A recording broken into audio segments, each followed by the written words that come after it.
Hello YouTube, Dave here again. Hope everybody had a happy and safe and healthy holiday season. I know it's been a little while since the last time I've uploaded the video. I do apologize for that. So what I wanted to do is make the obligatory 2022, I guess, update video. Talk about what I want to do in the next few weeks, stuff like that. I guess just a regular kind of update. So yeah, like I said, I hope everybody had a great holidays. One of the reasons why it's been a while since the last upload, there was a couple things. One was that we, did go away for the holidays, but the other thing was that about a week before Christmas, I ended up getting sick with a really, really brutal sinus infection. Now it was bacterial infection, so it wasn't contagious or anything like that, or wasn't easily contagious the way that a viral one would be. But it was still really frustrating, and I got tested and everything to make sure it wasn't the other thing, and it wasn't. And I got tested sort of at when I was very symptomatic. So if it was going to be that, that's when the test would have shown it. It was before the symptoms started going away, so it was definitely not the worst case scenario, I guess you could say. But it was still kind of rough because for about 2.5 to almost 3 weeks, I had little to no voice. So even when I was home, there was just really no hopes of me trying to record a video. The sinus infection basically triggered a cough reflex, and it's not that I had a sore throat, but I just had no voice. And the cough reflex was bad enough that at one point it legitimately felt like I bruised ribs, because for a week or so, it was very difficult to even sit up in a chair. Anyway, it was bad. It was rough, but it's over. Feeling better now. A little bit of a lingering, cough that usually takes about a month or so to go away. But other than that, things are good, and I'm looking forward to getting back into the swing of making videos. So, like I said, this is part of the update here. One of the things I'm going to start off with, just showing some of the cool new stuff that I ended up getting over the holiday break, I guess you can say, whether it was the break that I wanted to take or a break that I needed to take. But some stuff that I ended up either receiving from companies for a review, which you'll start seeing videos for hopefully within the next week or so. There's one thing that's going to take a little bit longer, but I'll explain sort of why. But there's just some other stuff that I ended up picking up that I thought would just be kind of cool to show off in video, including something that I was going to do a video on because I got this a week before I ended up getting sick. But I really want to actually finally show this in video form. But my local game store ended up getting something that I've never seen them order in before. And that was a set of Q Workshop dice, and not just any Q Workshop dice, but they ended up getting these Call of Cthulhu 7th edition dice set. It's really, really cool. I'm going to do a video on it, so I'm not going to share too many, thoughts here. It's a standard Q Workshop style of dice set, so it's not tailored specifically to the Call of Cthulhu, what you would use for dice in the game, but it's still a really cool product. I love the packaging. I do need to take that price tag off, but I want to leave that on until I get to the video so I can at least show what the Canadian price is, because I don't know what the US price is. But anyway, really, really cool stuff. I love these. It's also my favorite color combination of black and sort of this purple color, so awesome stuff. Love Call of Cthulhu. Want to start doing more stuff with Call of Cthulhu on my channel, and I figured that this would be a great way to sort of start that. Something else I ended up picking up a little bit before, sort of near the end of November. It was basically on release date. But I ended up also getting the Legend of Zelda 35th Anniversary Edition Game & Watch. This thing is awesome. So I have the Mario one, and the Mario one was okay. It had Super Mario Brothers 1 and 2, and a Game & Watch game, which was one of the first Game & Watch games to come out. I think it was called Ball. And it was okay. It was an okay product, but this one is so much better. So eventually, I do want to do a video unboxing it and sort of showing it off, because it's just a really cool thing. So I've got that as well. And then for the holidays, I don't know where my sister keeps finding these, but she has this knack of getting these really cool Christmas ornaments or keepsake ornaments. Last year, she got me the Undertaker one, which it's actually on display on my DVD shelf where all my wrestling DVDs are. So it's out all year round. And this is going to be one that's going to join it. But it's the Mortal Kombat Sub-Zero ornament. Now this thing, again, is really, really cool. And it does have the year on it.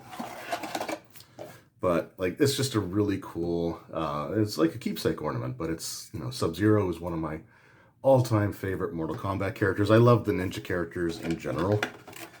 So that's just really, really awesome to have. And just, again, cool stuff. So we ended up getting that. All right, so the next few things are products for review. And there's only a couple things here. There's some issue with one of the companies, just like distribution stuff, which is normal, especially around, let's face it, especially around the holidays. But the first one here, this is from Free League, and this is massive. But this is the Twilight 2000, I guess it's a starter set. I don't know if it's a starter set or if it's just like the core product. But this thing is awesome. I'm not going to do an unboxing or anything here. I haven't really had a chance to read through it because like the day after this came in is when I started to feel a bit dragged out, which was the precursor to getting sick. But the one thing I will say is that this box is incredibly heavy, and it is literally, like, this is kind of your standard box set size here, and it is packed to like the brim with stuff. So I'm really looking forward to diving into that one, and I want to thank the people at Free League for sending this out.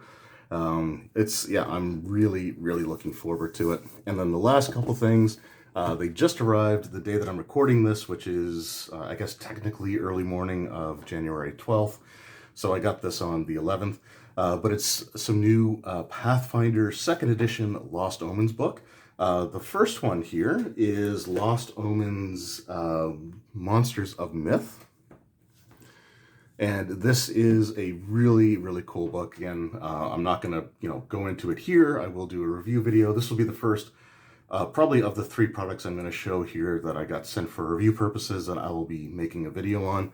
But yeah, this is just really cool. The Lost Omens series has always been a fantastic product line for Pathfinder 2nd edition, and this one is definitely no exception. So we got that, but we also got, and I'm really blown away by this one, and this one might take me a little bit longer to get into doing the review on, but what they sent me was the Pathfinder Absalom, City of Lost Omens campaign setting book. And the thing with this is it is massive. This is a nearly 400-page book. It's like 396 pages, and then you've got a couple of pages of ads, and 397 pages, and then you've got, the D20 license, which takes up another page, and then you got, so it's basically, it's a 400-page book if you include the ads, and it includes a map, and I'm not going to open it up here, but it's a map that's actually held in by those kind of like sticky like dots that you can just sort of peel off, instead of it being sort of bound into the book and then have the perforated sections that you have to rip and tear. So this is going to come out amazingly easily. I cannot wait to get into this. But this is a 400-page setting book for a single city. Now, I know it's one of the most important cities in the Pathfinder world, but man, like, this is, I cannot wait to dive into this. This is going to be, again, just absolutely amazing. Just, again, huge book, 400 pages, and it's going to be great. All right, so the next thing, the update that I guess I want to talk about is one of the ideas that I have for some videos that I really want to work on over the course of the next couple of weeks. And for that, I want to revisit one of my favorite series that I worked on, which was the Goblin test videos.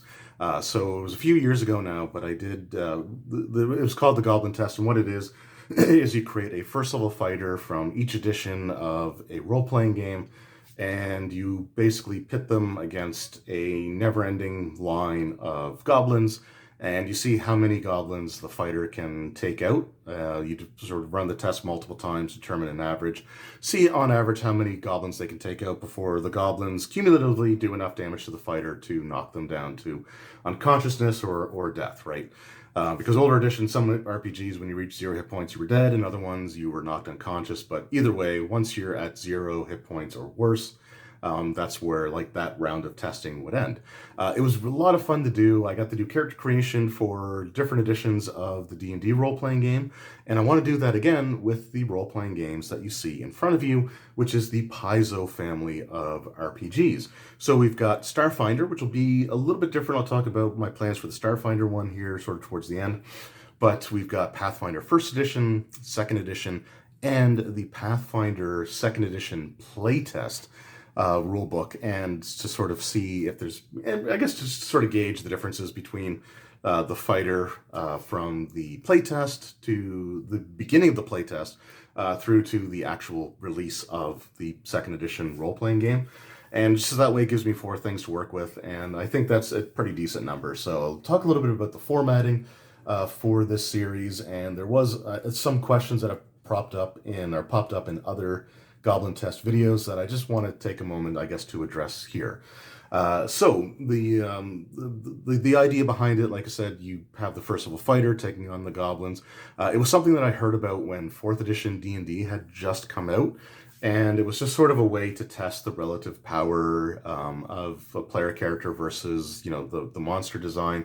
And it was a computer simulation where each edition's first level fighter, you know, like they ran that test like 1,000 times, I think it was, or it was 100 or 1,000. It was a lot of times anyway for each edition, and then they got their average. Now, I'm not going to be running it that many times because that would be really monotonous for a human being to do. But what my plan is I'll be doing this over the course of 4 separate videos.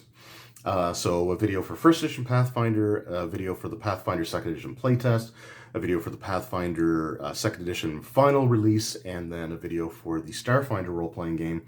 And in each video, I will create my first level fighter using the default character creation method. So if one of these versions of the games that I'm doing here, if they list several potential options for creating a character, I will take whatever is the first from that list because that's the one that the game was primarily designed around, and then the others are options if you don't want to do that. It kind of goes back, like I said, to older editions of D&D where you had, like in the player's handbook, you would have like the standard default method of creating a character, and then maybe in a later chapter or in the DMG, they would have like, 5 or 6 alternate versions of creating your character, depending on, again, what the group sort of wants to do or how they want to play the game. But I always took that number 1 as the option that I was going to use. So whatever the first version of creating the character is, so if it's rolling for your statistics, then I will roll for them. If it is, for example, with the Pathfinder 2nd edition stuff, playtest and final, it is based around having a set like stats attributes and then changing them through a series of boosts and flaws that either increase or decrease that number and sort of work from there. And Starfinder is pretty much similar to the way that like 2nd edition Pathfinder does it. So we'll sort of do it based on the default methods. And for the Pathfinder RPG, all the fighters will be equipped with the same equipment. And I think that's an important part as well. Basically, the only difference that you really want with the characters is like what the different editions do in terms of their attributes or in terms of like their hit points or in terms of like what the equipment itself does by default. But for example, I don't want to have my Pathfinder 1st edition fighter be using chainmail while my Pathfinder 2nd edition character is using plate armor. I want them to have the same base equipment because I find that that's just better for comparison. So they will be using what I think is a very standard and appropriate loadout of gear for a first level fighter, which will be a suit of chainmail, a shield, and a longsword. That's sort of like the basic stuff there. So each of them will have that equipment. The differences may be what they do for dice damage or what the combat system is sort of like, in terms of action economy and stuff like that. But that's sort of the way that I'm going to be creating the characters. For Starfinder, it's a little bit different because you have two different types of armor class that you deal with, and there's more of a focus in Starfinder on ranged attacks, like ranged weaponry with, you know, pistols and rifles and basically with guns versus sort of a more traditional, you know, like medieval feel, because it's, you know, obviously takes place in a, you know, futuristic, you know, technology-based sort of world. So you do have an energy armor class, which is what you would attack against if you're using something like a laser pistol, and then you had a kinetic armor class, which would be like if you're using a sword, right? So that's what you'd attack against. So because Starfinder is sort of structured differently, I'm actually going to do two different sets of tests. One where the goblin and the fighter are shooting at each other with pistols or, you know, energy weapons, and like range attacks, and then another set where they're both using melee weapons. And I will use what feels like an appropriate set of armor for a soldier character to use. So that's basically going to be the plan. In each video, like I said, I will create the character. So I'll show the character creation process, and then I will run a single series of combats against that stream of goblins on camera, and then I will run another like 9 sets of combats off camera, and basically give you the average results and sort of talk about how many goblins were killed in each round and what the average was. And then at the end of the series, I will compare all of the Pathfinder ones together, and then just sort of mention how the Starfinder one did, because again, it's the Starfinder's designed just differently enough that it kind of stands on its own, but it's a Paizo RPG, and I want to include it in this series for fun. So there's some questions that I've had in the past, asking why I did things a certain way, or recommending other things that I should do instead or in addition. So I just want to cover them sort of here in this video, just to get them out of the way, and I can always point people back to this video, you know, if they start questioning those things. So number one, why use the default character creation method? I already touched on that, but I've had people say that, you know, in, you know, this version of the game, there is an alternate method you can use which lets you do this, which, you know, is just better for the characters overall. And that's true, that is in there. But again, generally speaking, the first method that's listed is the one that was sort of like the main one that is sort of the system is kind of built around. So that's the one that I want to go with. So like I said, for Pathfinder First Edition, I'm pretty sure it's 4d6. Take the 3 highest and assign to taste, and then with the other ones, it's you have a starting score, and then that gets increased by like class, ancestry, and like background and stuff like that will affect it. But I use the default method, the first method listed, because I think that's the one that the designers kind of intended, or the ones that they relied on most when they were designing the game. I could be wrong on that, but that's just the way that I feel about it. And I think that works, right? Instead of cherry picking the best possible way of doing things, I want to try based off of the default. So I could do like point buy, or I could even roll dice for second edition Pathfinder, but I'd rather do just the standard method that the game was sort of designed around. I've had someone ask if I was going to use other characters, like a wizard or, you know, caster characters for this test. And at this point in time, the answer to that is no. Just because I don't think it's quite the same as having a martial character that has like the best defense in the game, because they have the access to the best armor, that they have access to the best weapons. Like if you look at like a wizard type character, wizard sorcerer, whatever, they have a very limited spell selection, and once those spells are used up, they're basically sitting ducks by being characters with the worst armor class, the worst access to weapons and stuff. And in the case of Pathfinder First Edition, the worst attack bonus progression in the game. So it might be fun to try it, but honestly, to me, it's not going to be the same as a fighter, because like the fighter can always swing their sword. Like that's something that's always going to be available to them. But a wizard can first level wizard can cast magic missile once, maybe twice, and then they're out. And then they're just like sitting ducks for, you know, goblins with hit points low enough that, again, on average, a single good swing from a goblin can be enough to like finish them off. So that's why I'm sticking to the fighter class. I'm not, maybe, I might try it later with like a ranger, paladin, or barbarian, maybe even a rogue, and see if there's like what the difference is when they don't get their sneak attack off and when they do get their sneak attack off. That one might be fun to work on.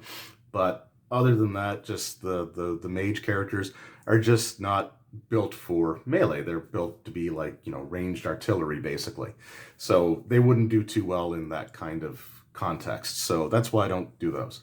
Eventually, it might be fun to try a party of first level characters, a balanced party, which is typically a fighter, a rogue, a cleric, and a wizard, and then find the encounter design like steps for the different editions and build what should be considered a pretty standard challenging encounter for a group of first level characters, and maybe see how that goes. But that's a lot of, like, instead of just doing one enemy, one character, now I've got 4 characters and however many enemies. So it's a lot of, it's just a lot more like dice rolling and stuff. So it's something that I might try later.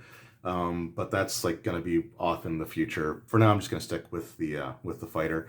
And then the last thing was just like, why not give them the best equipment they can afford instead of like just this sort of standard stuff. And again, I mentioned that before, but it's basically because I want them to be on even footing. So if chainmail in 1 edition gives you a better armor class bonus than chainmail in the 2nd edition, that's the differences between the editions, but the armor's the same. Comparing chainmail to plate mail, like I said, just doesn't quite work.